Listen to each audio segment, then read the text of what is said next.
Welcome to Beyond the Veil with Daniel Jackson, the podcast where we head down the road of the supernatural and beyond. So, sit back and hold on as we take a ride together to what lies in the unknown and beyond the veil. Beyond the Veil with Daniel Jackson presents guest host, composer Christopher Jordan. Christopher composes instrumental music incorporating everything from frequencies from within the solar system to binaural beats and even brainwave frequencies. His soothing and calming music is designed to help listeners relax, and each track is designed to be used as a tool for meditation and to help listeners reach deeper levels of relaxation and self-exploration. And now your host, Daniel Jackson, with part 2 of Frequencies for Your Mind. And there have been numerous studies done over decades and decades from researchers, scientists, things like that. I've collected tons of studies and different medical journals, things like that, that people have used these frequencies for different things, and use them for either helping heal burn victims or helping people get to sleep faster, things like that. So when you listen to music on your own, beyond listening to Floyd, when you're listening to music on your own, you hear something on the radio, is your insides picking this song apart all the time? I mean, because you could literally probably drive yourself crazy after a while because we hear so much music throughout the day. You walk into a store and you hear music. So are you picking that apart, or do you just get to a point where you hear a song and you go, that song sucks? So well, that song sucks happens first. Immediately. Is that as soon as you turn on country music? The suck factor overrides all, Daniel. Yeah. It's country music. Because there is no button for that on my board. Right. I cannot subtract the suck from a song, yeah, or from an artist, despite what you think all those knobs and faders do. I can't make them. I can't make them good. Yeah, yeah. The artist. The artist is. I can make things sound cool. I can even make bad things sound cool, but I can't make them sound good. Right.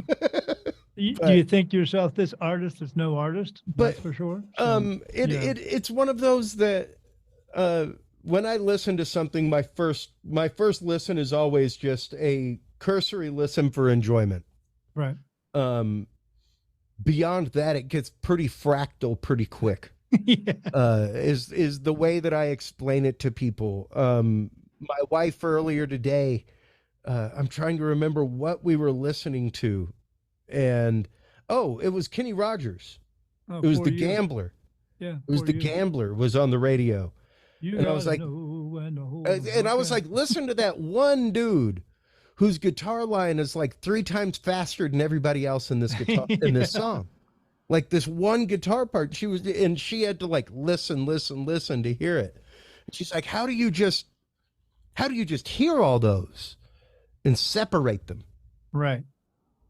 Because they all kind of sound like a mishmash. They're all playing at the same time, but it's all layers in a cake. It's kind of like whenever a chef goes up and takes a bite of a cake, they can spot the spices and things like that. So I did the same thing. Well, when I was playing in a band, I was getting the band where they need to be, being the drummer, being the backbeat, but I could pick up on everything around it. And I knew when someone was playing the wrong chords or was in the wrong place. And then I had to look at them and give a cue.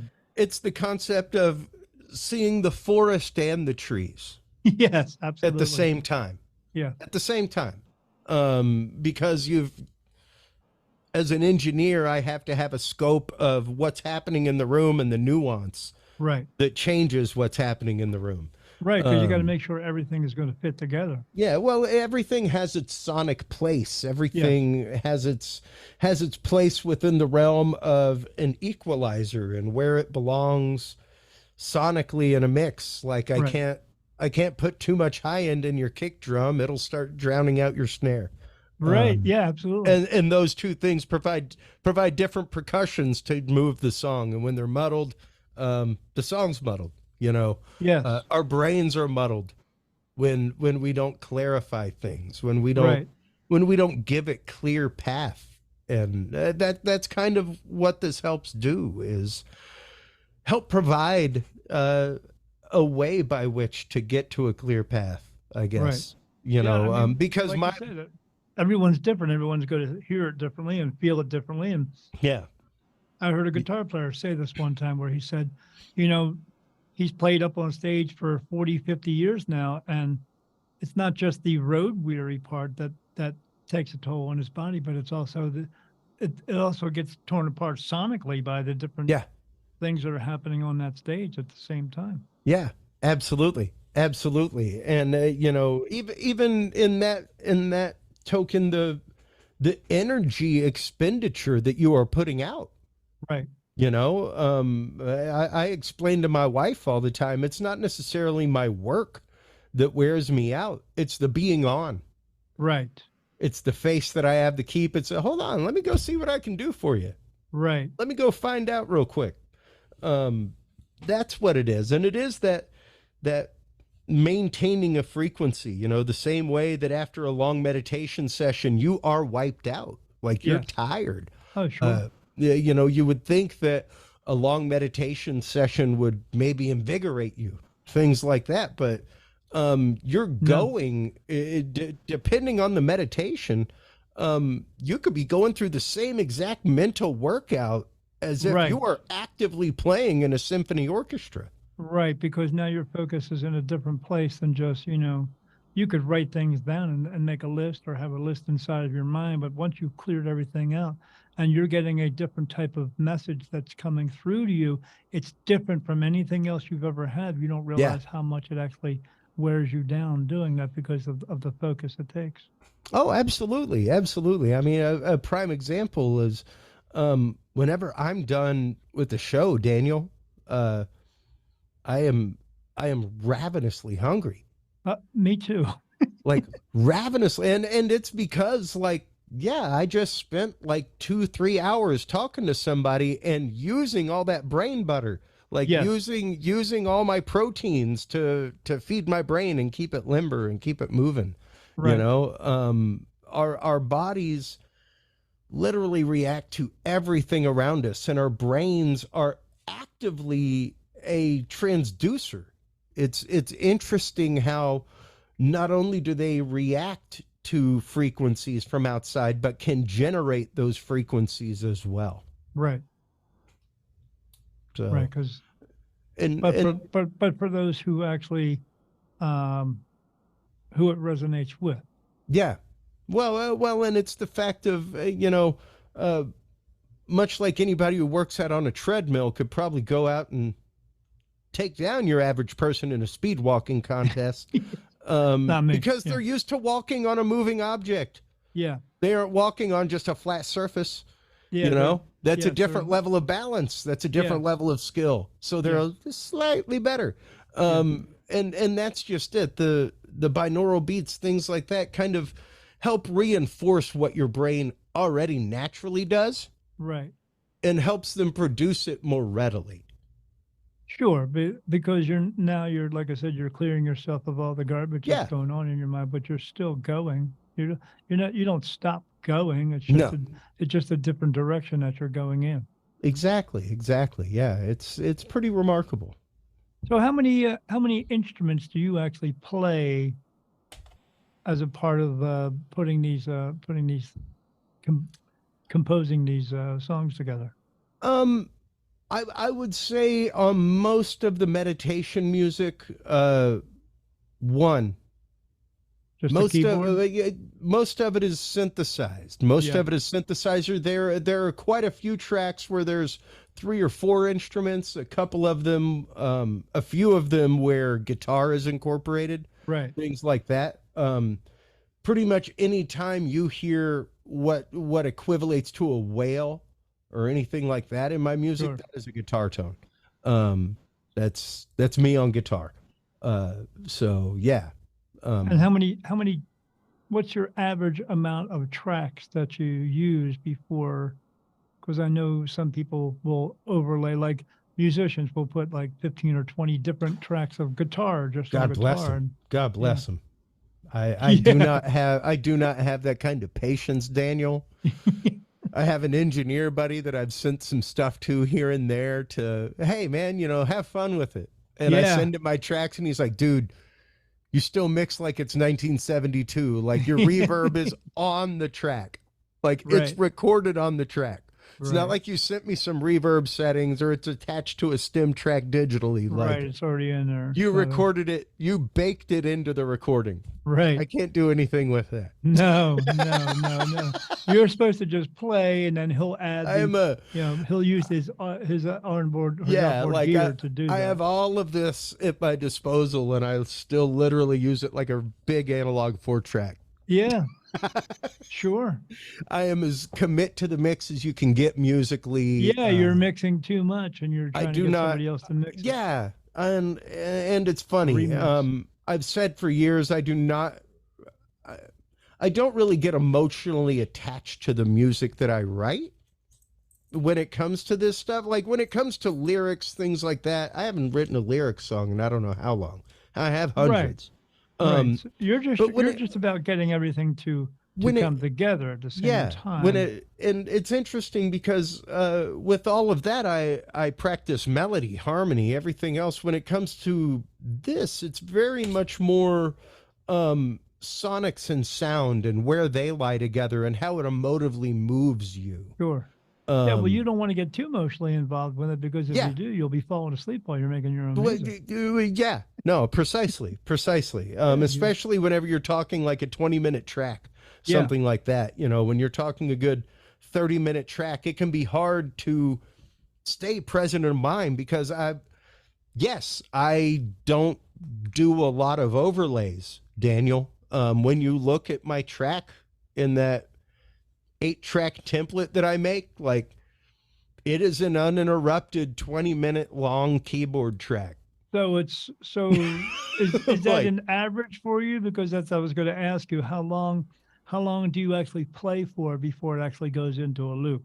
Because when I bring up binaural beats, it mm, says it goes for 8 hours long. yeah, How much of that is the actual original track before it goes into a loop process? yeah. And I mean, with something like a binaural beat, you can definitely do that. Like, hey, you could take 2 seconds and loop it for 8 hours. Right. You're never going to hear the difference. When it comes to keyboards, things like that, I try not to do a lot of looping. I try not to. I still, once again, I'm committed to the mix. I Yeah. just, for some reason, I want to record the whole 20-minute track in one chunk Right. as a piece. That's As a piece, like but it does you typically right, I will it'll go. continue, so when it continues, it'll just Yes, if it's 3 hours long, but you play a 20-minute piece, it'll go all the way through the whole 20 minutes as yeah, that, and then you just continues to and then go, I and will find a point where it right, overlays something like that. right, Absolutely, absolutely. right, Typically, whenever I try to divide things into even patterns, if I'm doing something like that, like Pranothana, my latest album, the actual audio tracks are 10 minutes, but there is a video set where the tracks are 30 minutes. So right. the tracks are actually written 30 minutes long for the videos. I would rather have that than a short one because again, you don't know how long it is going to be before Yeah, you get into that lucid state. yeah. And so, but if I'm doing something for 30 minutes and I'm still not getting to that lucid state, then it's time to go, okay, I need to try this another It's time time. to reset and try something else to begin Yeah, with. yeah, And that's kind yeah, of the idea. Whenever I did, because it can be hard for some people to commit to the 30 minutes. sure. I know a lot of people that do 10-minute meditations in the mornings, things like that. So I made the original release.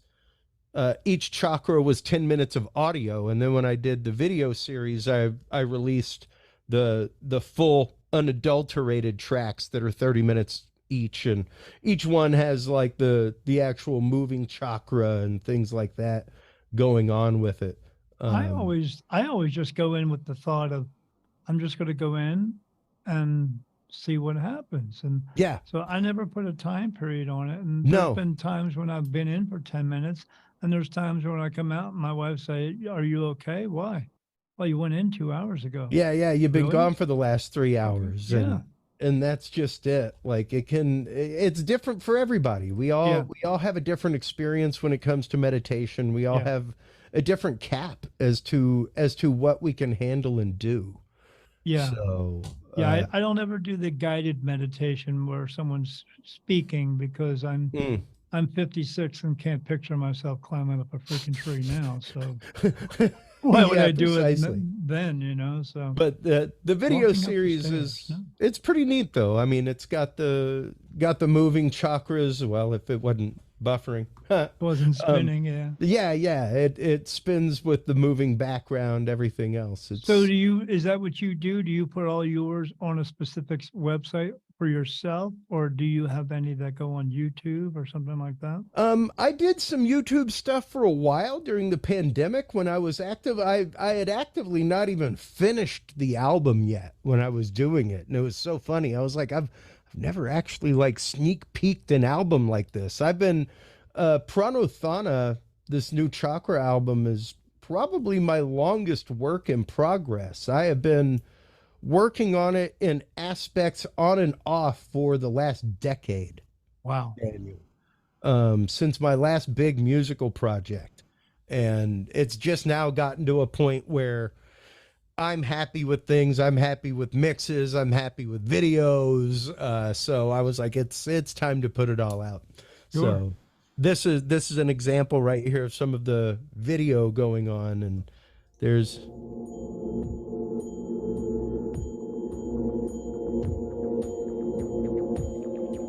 this is the third eye chakra. Anha. So that's an example of some of the stuff that's there. It's pretty fun. What kind of bug was that in the Oh, that was a jellyfish. Oh, okay. I was going Yeah. to say. No, that's my intergalactic jellyfish swimming Yeah. around. He's doing a pretty good job. I was paying attention to that, but it was hard to pay attention to it at the same time while looking at the third eye as well. But it's been fun. It's been a great journey. I have thoroughly enjoyed getting to a point of completion with it and Can finally you make getting a it out living there. off of this? I don't know yet, Daniel. It's one of those. I love what I do. Sure. People have asked me that about my podcast. People have asked me that about my music for years, and it's like, Yeah. man, I just have projects, man. Me too. I guess I could get into I don't getting a count my sponsor for my happiness with podcast, money. but I don't. Yeah, no, like I have a couple sponsors. They basically pay for some platforms and some ads is Right. what they pay for. They don't keep my lights on.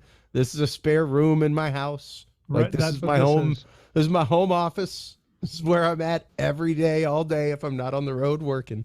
Right. And What do you do for work when you're on the road? I am a corporate AV technician, so most of the time I am out. If you go out to conferences like Alien Con, things like that, like Sure.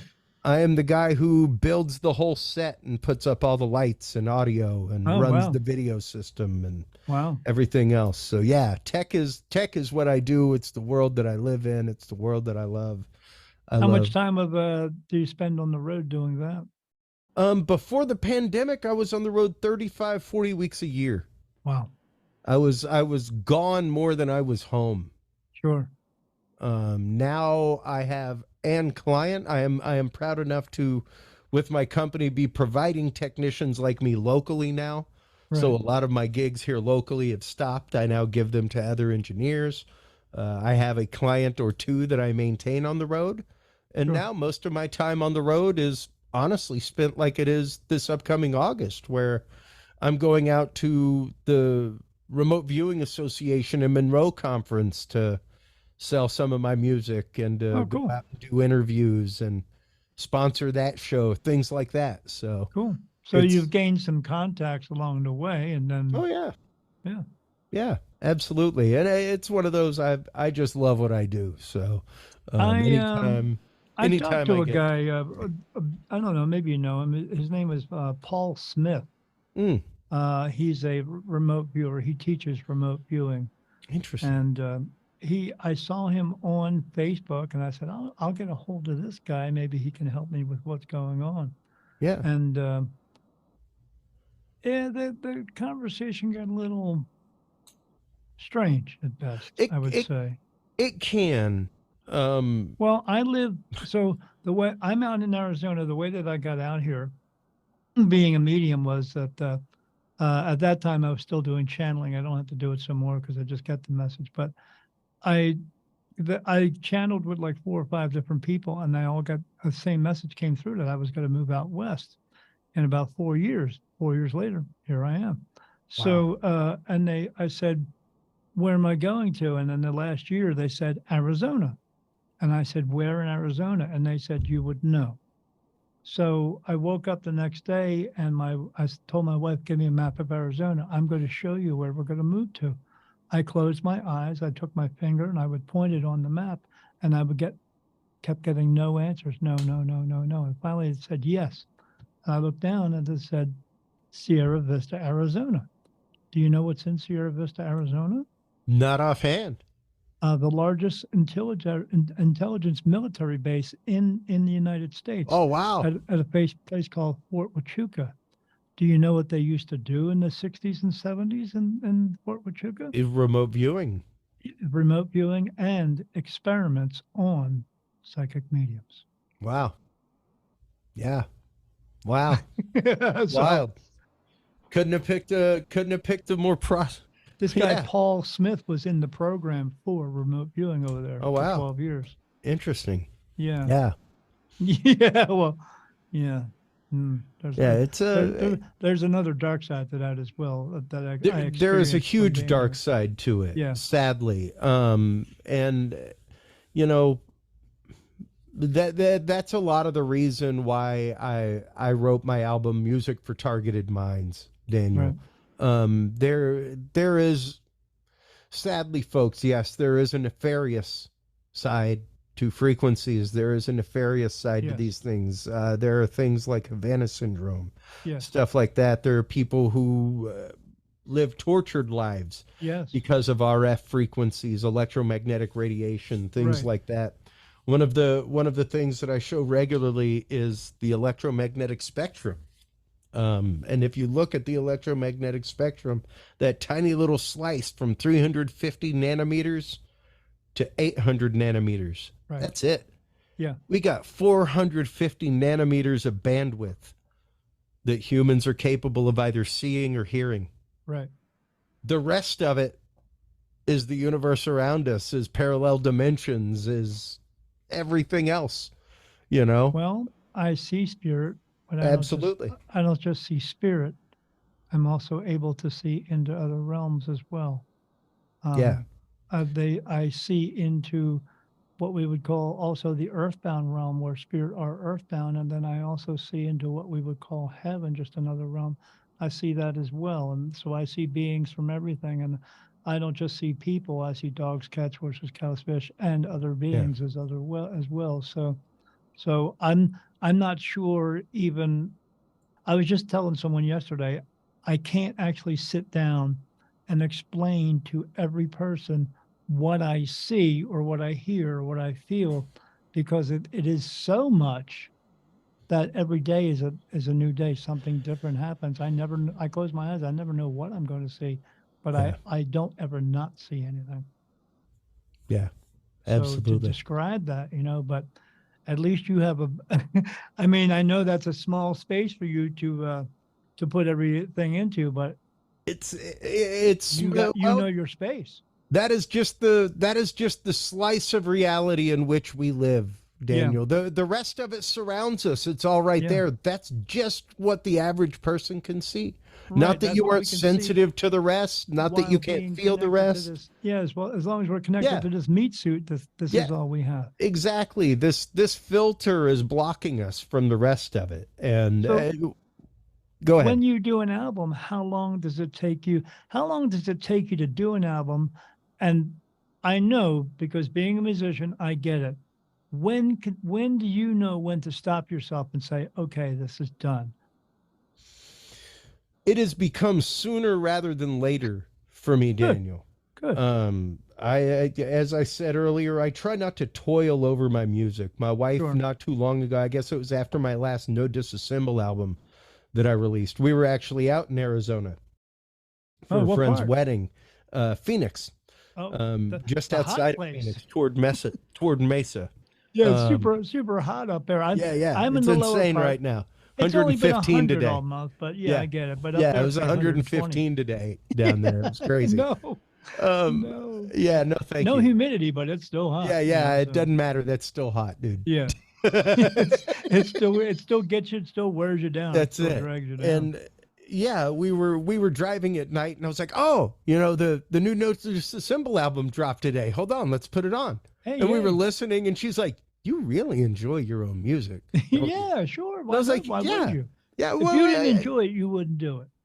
Yeah, but there does come a time, especially if you've been a musician, if you've been in bands, where recording things can become a toil.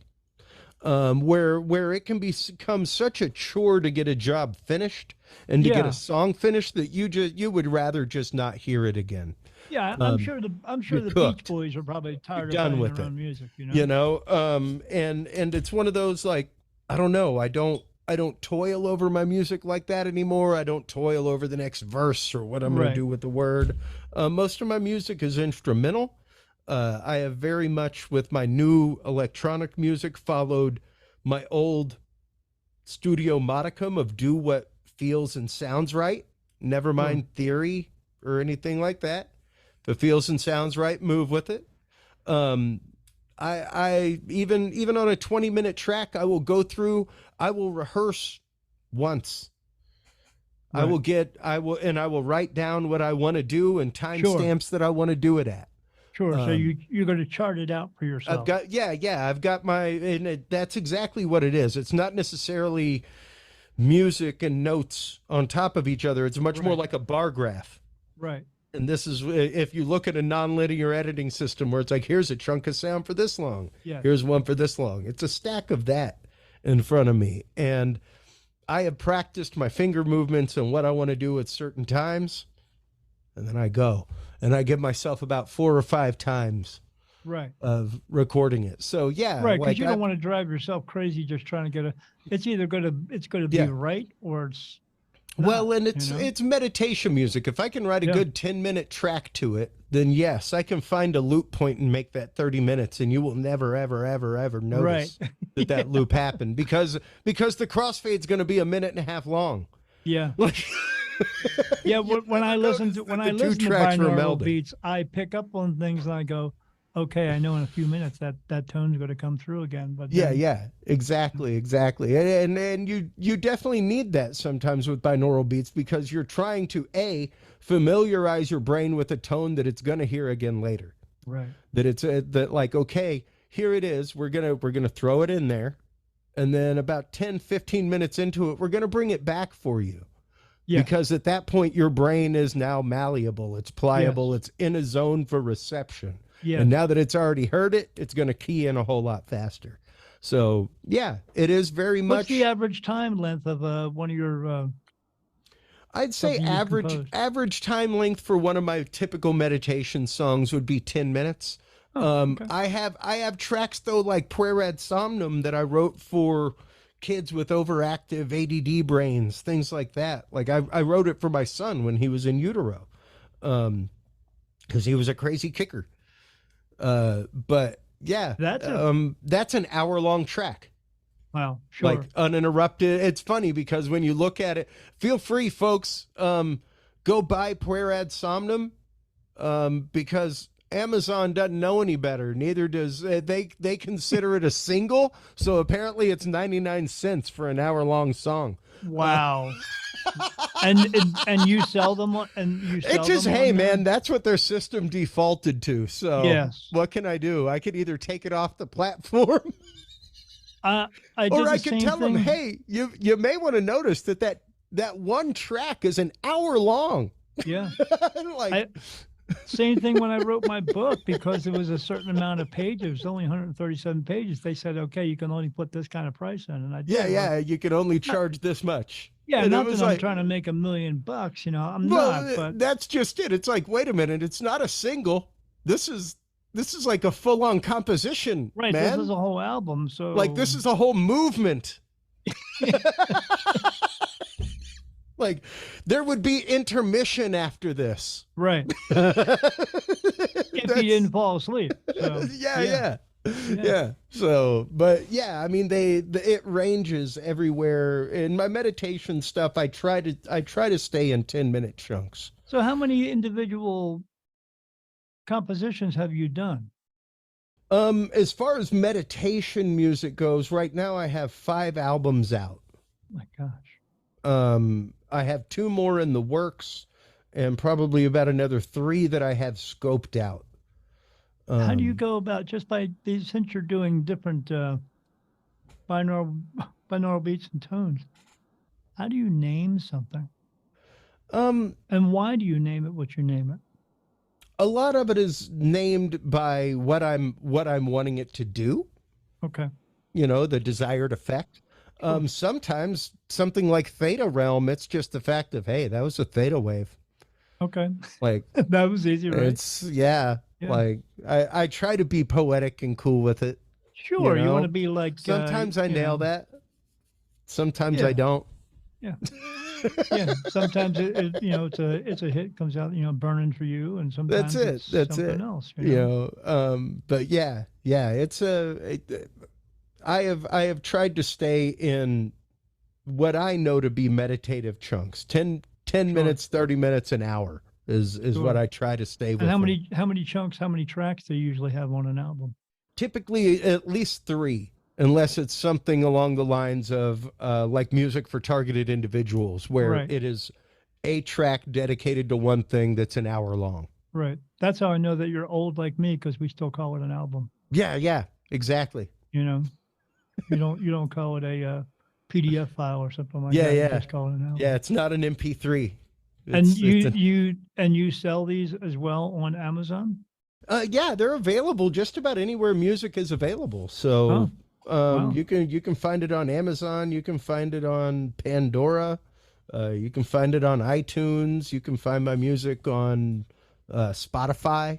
When you did that, did you have to actually physically go to each one of those different companies and make it available on there, or did you just do it and it just went everywhere? I first, of course, for anybody out there wanting to do this, I first, of course, went and registered my work with ASCAP and BMI.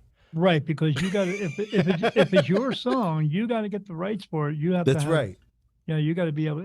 If anybody else uses it anywhere, they got to ask you first. That's right. So I first went and protected my rights as an artist. Then after that, I have a subscription with a service called DistroKid. Okay. Which you can get different levels of everything else, but that pretty much will get you on everything. It'll place your stuff on YouTube Music. It'll place your stuff on Amazon. Anywhere that you give a check mark for, it'll put it out. Deezer, like it's. Yeah, well, like you said, you placed it on ASCAP just so you can get your rights. But I mean, there was a time when there was no rights, and somebody like Tone Loc can steal a Van Halen song and turn it into a $1 million hit. That's it. Yeah. Right. It's a different world, and it's a beautiful world. As a self-published artist, it really is fantastic. Years ago, you're contributing. Well, and it was a nebulous process years ago, Daniel, trying to figure out how to get music out there, how to get it onto a platform, how to get CDs printed without just sitting on top of 1,000 CDs. Right. I no longer believe in a physical copy. Do you have 1,000 CDs sitting at home? I do not. I do not. I don't even have 10 CDs sitting around. And I guess that's to a detriment sometimes. Like when I go to events, I've got QR codes that will take you to the purchase page where you can absolutely listen to it on your own mobile device, make sure you like it, and hey, then you can buy it. And that's awesome too, because all they got to do is walk up and hit the code, and then if they actually want it, they got to pay for it. You don't have to. You're not involved in that, and you just. I don't have to truck a bunch of CDs and DVDs around the country and maybe break them in shipping. I have get TSA that. destroy them. all that kind of stuff. So yeah, I do events I just did an event last weekend, and I got to do another one coming up soon. Yeah, you got to And ship all those books there. Yeah, I bring them with us. We always bring about 50 to 100 books with us, and and people are normally coming for readings, but over the weekend I did sell 10 books, so wow.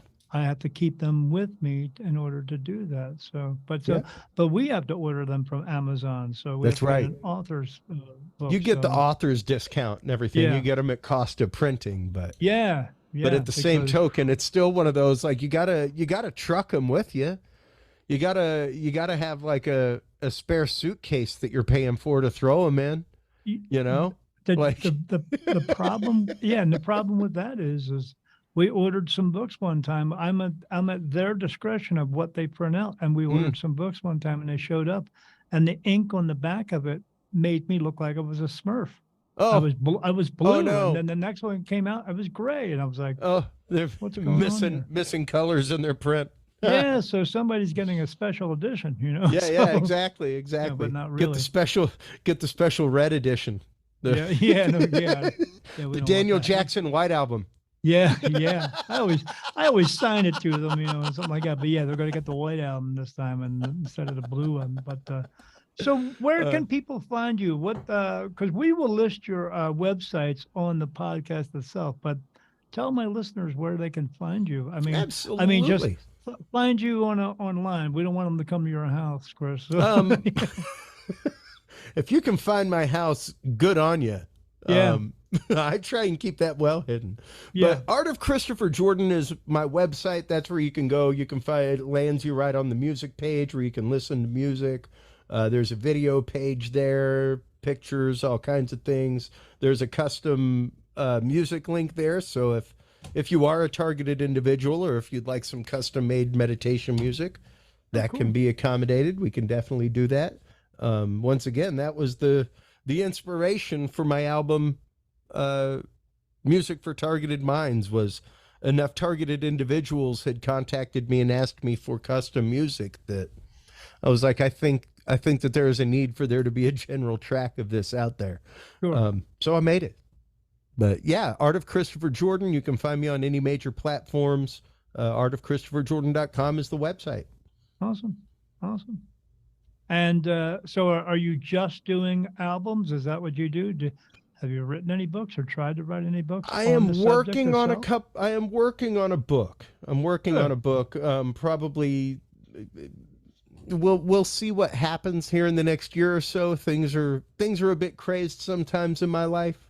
If anything, you may see a documentary or two come from me before an actual book.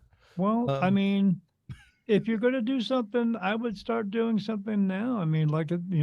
They just had the UFO hearings today. Yes, they did. I was tuned into that before our conversation. Yeah, I'm looking forward to watching it later with my wife, and I heard some revelation type things there was some big revelation things in there that I think a lot of people in the chats kind of made fun of, and it was one of those like, whoa, man, I don't think you realize how serious the implication of this being said on the floor of Congress is right now.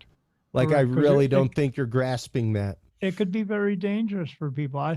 There's some things that I talk about in my when I go, I do interviews on other shows as well. Like you have a show, I have a show, and I've done probably like 150 of them in the past 2 years. And I say some things on there. I always tell the people, when you're doing your show, if you want to edit whatever you want to, and they always ask, is there anything you want to listen to? And I'll edit it for you. I say, if I say it, I don't want it to be edited. So yeah. Well, and it's funny because I speak at quite a few podcasting events, things like that, on podcasting panels, and mainly because I come from the world of broadcast and am an engineer. Like, this is what I do for a living. I edit podcasts for fun for people. Like, it's not what I do for a living. But it's one of those, when I'm asked about editing, I literally typically go, edit what? Because I don't edit anything on my show. You may hear some soft, like, noise reduction or some volume leveling to get us at the same thing. But but yeah, like, man, I've got people giving their experience of being abducted by UFOs, dude. Like, I could chop things up and make them say whatever the heck I wanted. Right. That ain't cool. Yeah, but yeah, like TV does. You Yeah. know, so, Yeah. No, it's yeah. like this is sometimes people's most intimate moment in the world, and I'm going Yes. to edit that. I'm Yes. going to just decide what purview there is over that. Yes. Even when it comes to stammers, uhs, like, Yes. that is the way somebody's brain naturally thinks. Good God, if Yes. that person had a stutter, would you be editing everyone out?